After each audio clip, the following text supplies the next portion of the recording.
السلام عليكم ورحمة الله تعالى وبركاته. مرحبا بأعزائي الطلبة والطالبات في حصة جديدة سأتناول فيها تمرينا تطبيقيا حول الأعداد العقدية. ربما قد يكون هذا من بعض امتحانات البكالوريا. المهم هو أن التمرين أثار انتباهي لما له من أهمية، فالأسئلة بطبيعة الحال هي أسئلة تحتاج إلى شيء من التركيز. إذن لهذا رغبت في أن أتقاسمه معكم. إذن على بركة الله، الموضوع هو الآن أمامكم. يمكن توقف الفيديو بطبيعة الحال وتشوف الأسئلة بتمعن، تقرأها ثم تجيب عن الأسئلة المطروحة. إذن أول سؤال هو حل مجموعة الأعداد العقدية، حل هذه المعادلة. إذن بالنسبة غادي نبداو نجاوبو على التمرين كل سؤال على حدة، عاد من بطبيعة الحال غنمشي معكم من دقة كما تيقولوا. إذن بالنسبة للسؤال الأول هو الطريقة كيفاش العمل. زد أس 2 عندنا ناقص جي در جوج زد بلس ان يساوي الصفر. إذا تتقلبوا على المحدة هي الأولى اللي هي جوج موان كات، دونك هي موان دو، سيتادير هي جي در جوج إي الكل أس 2، وبالتالي زد ان غيكون هو موان بي، سيتادير جي در جوج موان إي جي در جوج سور دو، و زد دو اللي هو زد ان بار جي در جوج بلس إي جي در جوج على جوج. إذا هذا سؤال بسيط جدا مخاص الإنسان يضيع فيه نقاط. بالنسبة للسؤال الثاني نضع أ إيكال جي در جوج على جوج بلس جي در جوج على جوج إي. إذا اكتب أ على الشكل المثلثي واستنتج أن أ أس 2020 عدد حقيقي. إذا الشكل المثلثي يقتضي منا أولا إيجاد المعيار ثم إيجاد العمدة، ولكن أنصح الطلبة بحال الأمور هذه دائما خاصك تفكر في التعميل. بحال دابا هذه نقدر ندير لها هي جي در جوج على جوج في واحد زائد إي، باش غتسهل عليا غنطبق الخاصية ديال المعيار ديال أ، باعتبار أن هذا عبارة عن عددين عقديين، هو المعيار ديال جي در جوج على جوج اللي هو نفسه في المعيار ديال ان بلس إي. إذا هي جي در جوج على جوج، المعيار ديال ان بلس إي هو جي در جوج، دونك غتعطينا هي واحد. تبقى لي العمدة ديال أ ما هو إلا الارغيمون ديال جي در جوج على جوج زائد الارغيمون ديال ان بلس إي. طبقت الخاصية ديال ارغيمون دو زد زد بريم إيكال ارغيمون دو زد بلس ارغيمون دو زد بريم، بمعنى أن هذا بما أنه عدد حقيقي موجب فالعمدة ديالو هي الصفر. تبقى العمدة ديال ان بلس إي كلكم تعرفونها بطبيعة الحال، فهي بي على 4، وبالتالي أقول بأن أ هو ماذا؟ هو واحد بي على 4 بطريقة جد سريعة. إذا بالنسبة للسؤال الآخر أ أس 2020، إذا فهو نكتبو على الشكل المثلثي. المعيار ديالو هو المعيار هو واحد أس 2020، دوك هو واحد، والارغيمون ديالو هو ارغيمون ان يعني 2020 في الارغيمون ديال هذا اللي هو بي على 4. دونك هذا تلاحظ بأنه واحد. هذا بالنسبة لهذا غندير عملية القسمة 2020 نقسم على 4 غتعطيني 505 بي. بطبيعة الحال هاد 505 بي نقدر نكتبها هي ماذا؟ هي 252 بي في جوج زائد بي، بمعنى أن هذا عبارة عن ماذا؟ عن دو كا بي زائد بي، أي أن هاد 505 ما هي إلا فصول الرئيس اللي كنتو درستوها في الثالثة في الجذر المشترك، يعني هذا هو نفسه بطبيعة الحال هو أ، و 550 بي راه إيكيفالون ماذا؟ إيكيفالون أ بي، بمعنى أن هذا كيف سيكتب؟ هو واحد كوس دو بي هو موان زان بلس إي سينس دو بي، دونك غتبقى موان زان. دونك تلاحظوا بأنه عدد حقيقي. إذا فالجواب هو هذاك.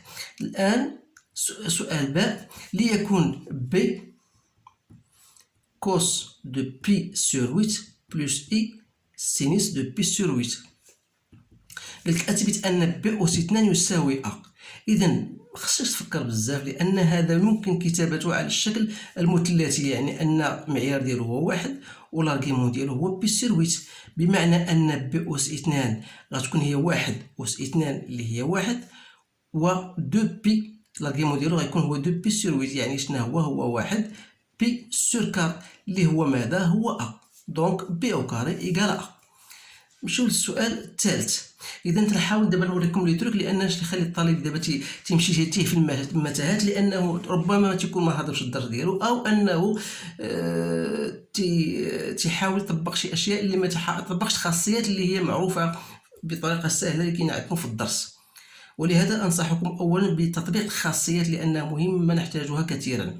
إذا الآن نمر للسؤال الثالث. في المستوى المعقد المنسوب إلى معلم منظم أو يو نعتبر نقاط أ و بي سي ذات الألحاق أ بي سي بحيث سي تساوي 1 وليكن ار هو الدوران الذي مركزه وزاويته بي سيرويت والذي يحول ام إلى ام بريم ذات اللحق. بين ان او تحقق ان زد بريم ايكال بي زد. اذا دائما بغيت تسمع كلمه الدوران وحاول دير واحد الرسم في البرويون غير باش تعرف ما معنى هذا الامر هذا.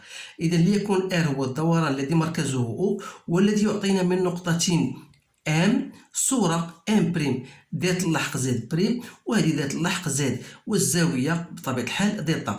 اذا بصفه عامه نقول بان او ام بريم اللي كانت ام بريم هي صوره ام بالدوران، يعني ان او ام بريم فوالا تساوي ماذا؟ تساوي او ام ليكسبونونسيال دو اي ديتا. دونك هذه الصفه العامه بطبيعه الحال بالنسبه ام و ام بريم. اذا الا طبقناها هنا عندنا يعني عندنا قلنا او ام بريم يساوي او ام، غادي نعوضوا الديتا بالاكسبونونسيال دو اي بي على 8. اذا ما تنساش بان بي اللي كاتبينها هي كوس دو بي على 8 بلو اي سينيس ديال بي على 8. يعني انا بغيت نرجع على الشكل اوسي هي ماذا؟ هي الاكسبونسيال دو اي بي على 8، يعني ان هذه ما هي الا بي. دونك هي بي او ام، وبالتالي يعني ان او ام بريم شنو هي؟ دونك هي زد بريم، او ام هي زد، دونك غتبقى هي بي زد. دونك تلاحظ بانه سؤال بسيط ولكن خاصك تعرف كيفاش تخدمو. الان من بعد ما نمشيو للسؤال باء. حدد صورة النقطة سي بريم بالدوران ار وبين أن النقطة أ هي صورة النقطة. إذا نشوف بعد السؤال الأول. حدد صورة النقطة سي. غادي نقول لتكن بصفة عامة غنقول لتكن سي بريم صورة السي بالدوران ار. ما معنى هذا؟ يعني أن او سي بريم غتكون هي او سي في ليكسبونسيال دو اي بي على 8، بمعنى هي بي او سي. اذا غادي نمشيو نقلبوا على هاد بي او سي، سيتادير كو او سي بريم ايكال ا بي. شنو هي او سي؟ او سي هي السي، بما ان السي تساوي 1 يعني هي بي. وشنو هي بي؟ هي او بي. صافو دير كوا؟ دونك عندنا هنا او سي بريم ايكال او بي. صافو دير كو بي هي ماذا؟ هي صورة أن السي بريم هي ماذا؟ هي بي. بمعنى آخر أن صورة السي هي ماذا؟ هي بي، يعني أن بي هي صورة ماذا؟ صورة السي بالدوران ار. شتي الطريقة ديال الإجابة عن السؤال هي اللي تخلي الدري باش يفهم أو ما يفهمش. إذا حاولوا دائما الله يخليكم ديروا هذا الرسم اللي درت معكم دابا الآن، تحاولوا تطبقوه وتحفظوه بالطريقة اللي تندير معكم دابا الآن باش تجيكم الأسئلة سهلة للغاية. إذا وبين أن النقطة أ هي صورة ماذا؟ هي صورة النقطة ب بالدوران. إذا كي أبين بأن أ هي صورة ب بالدوران غادي نحط أ بلاص النقطة ام بريم و بي غنحطها هنا، بمعنى آخر أن أو أ خصني نبين بأنها تساوي ماذا؟ بي أو بي كما درنا في الحالات الأخرى. إذا خصني نبين هذه، يعني يكفي أن استعمل هاد بي او بي. شنو هي؟ هي بي في شنو هي او بي؟ هي بي، يعني شنو هي بي اس 2. السؤال الاول قال لك بين بان بي اس 2 هي ا، دونك بي او كاري هي ا. اشنو هي؟ هي اللحق ذات النقطه ا، يعني هي او ا. اذا تلاحظ بان لاحظنا بينا بان بي او ا بي او بي ايكال ا او ا، وبالتالي ا هي صوره بي بالدوران. اذا اسئله جماعه صراحه ممتازة الأسئلة هذه، خاصة الإنسان كيفاش يتعامل معها فقط. إذا السؤال الرابع: بين أن المعيار ديال ناقص ب يساوي المعيار ديال ب موان سي. إذا بحال هذا السؤال هذا، علاش قلت لك الطالب كيفاش تيخدم الأسئلة، ربما تيشوف هذه اش غيدير. الناس تيكون يخليوها أستاذ لا ضروري ذكر اسميه، لأنه تيقول لك بأن فقراء الرياضيات غيدير مثلا موان بي، غادي يمشي يقلب على وغادي يقلب على بي وغادي يبدا يعوض، دونك غادي يوصل واحد الباب مسدود. اذا هنا اش خصك تفكر، لانه المعيار ديال موان بي شنو هي علاش عطاونا هما هذا السؤال هذا يقرب بي او كاري، باش نعوضوا، لان هي بي او كاري موان بي، ستادير الا درت بي اون فاكتور هي بي موان زه، بمعنى شنو هي المعيار ديال بي في المعيار ديال بي موان زه. وبما ان بي هو الاكسبونونسيال دو اي بي سور 8، يعني المعيار ديالو شنو هو؟ واحد، دونك غتلقاه هو المعيار ديال بي ناقص واحد فقط. هذا من جهه. غادي نمشي كذلك البي موان سي. شنو هي بي موان سي؟ هي بي ناقص سي، شنو هي واحد. اذا ماذا تلاحظ؟ تلاحظ بانه هاد موان بي ما هي الا بي موان سي. دونك السؤال ديال سطر او سطر ونصف ربما يقدر يستغرق الطالب يمشي في متاهات اللي يقدر تضيع عليه نص ساعه وما يلقاش الجواب. ثم استنتج طبيعه المثلث ا بي سي. اذا من خلال هذه الكتابه هذه ماذا تعني لنا هذه الكتابه؟ تعني لنا ان بي ا يساوي ماذا؟ يساوي بي سي، يساوي سي بي، لان هاد بي هي بي موان سي، دونك هي هذه، دونك ان بي ا تساوي بي سي. اذا ماذا يعني هذا؟ ان المثلث متساوي الساقين في النقطه بي. اذا المثلث ا بي سي متساوي الساقين في النقطه بي. الان قال لك حدد قياس الزاويه، ولا حدد قياسا للزاويه بي ا بي سي.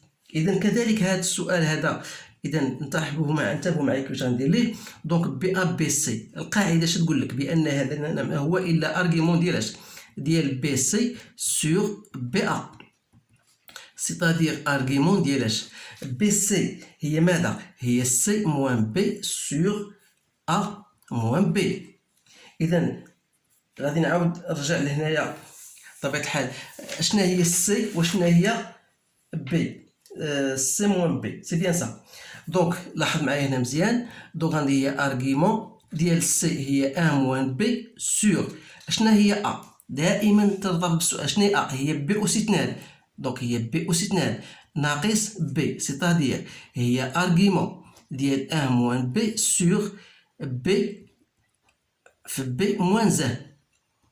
دونك الى اختزلت هاد الحيت هادي مع هادي كاين واحد لو سين موان ان موان، دونك هي ارغيمون ديال موان زه سور بي.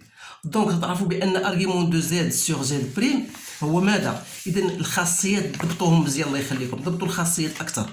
ارغيمون دو زد سور زد بريم هي ارغيمون دو زد موان ارغيمون دو زد بريم، سيتادير هي ارغيمون ديال موان زه موان ارغيمون ديال بي. ارغيمون ديال موان زه هذا عدد سالب هو بي.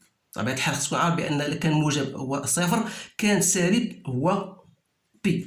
موان ارغيمون دو بي، ارغيمون دو بي هو بي سور 8، دونك هي ماذا؟ هي 7 بي سور 8. اذا هذا هو قياس الزاويه بي ا بي سي.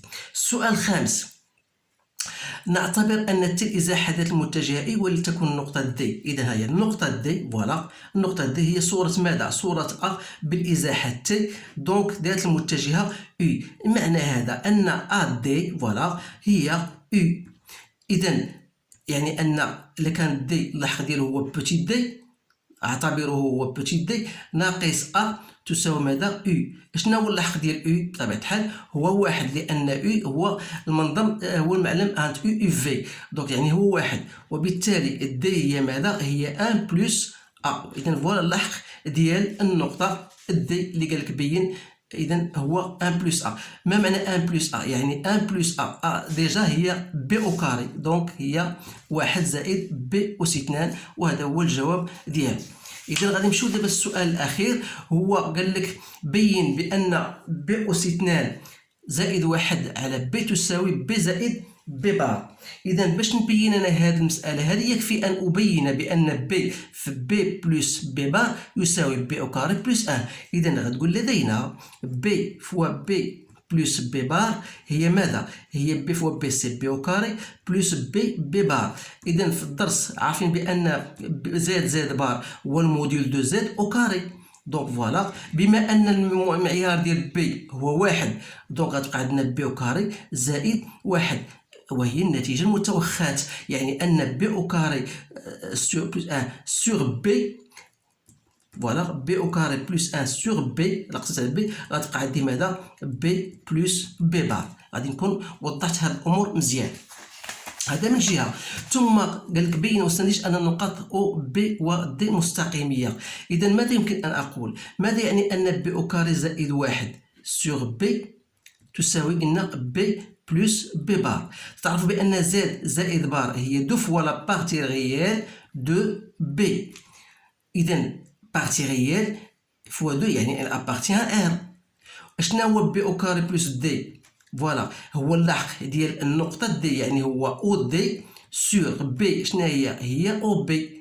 دونك غنعتبروا بأن هاد البارتي ريال تساوي ك، يعني أن او دي تساوي ك او بي. وبالتالي ماذا نقول؟ نقول بأن النقطة او و دي و بي نقاط مستقيمية. اذا تلاحظوا بان هذا التمرين اللي درتو معكم تقريبا في ربع ساعه فقد يستغرق بالنسبه للطالب اكثر من نصف ساعه. لماذا؟ لانه قد لا يطبق تلك الخاصيات بطريقه سهله كما طبقتها معكم. ان شاء الله في الحصص القادمه ساعمل على انجاز بعض التمارين في هذه الأعداد العقدية حتى تستوعبوا هذه الأمور بكيفية جيدة. إذن أشكركم على انتباهكم، والسلام عليكم ورحمة الله تعالى وبركاته.